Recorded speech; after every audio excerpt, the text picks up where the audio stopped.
This is such a clear sign of how mentally unwell this generation is.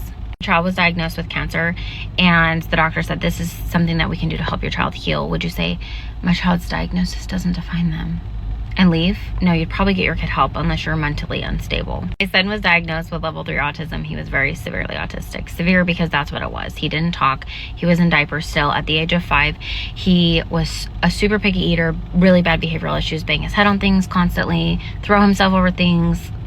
It was hard. Now, if you've done a speck of research, you would know that these children have these issues either due to something that happened inside of utero, outside of utero, whether it was like antibiotics, which cause poor gut health, toxins, or nervous system dysregulation. My son was injured.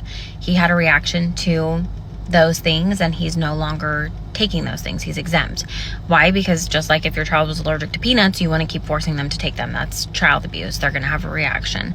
Both my children that are on the spectrum had a reaction to those. Both are exempt. In fact, just yesterday, I seen a doctor talking about intestinal transplants that they're doing with autism kids and how they're noticing a huge difference in these kids. Why? Because there's studies that show that these kids have the measles living in their small intestine. Where would they have gotten that? If their body is constantly in fight or flight, fighting off this disease and not in rest and digest, is it really a surprise that they have learning delays and disabilities? No, because their body's not getting the nutrients that it needs. These kids also do not detox the same way other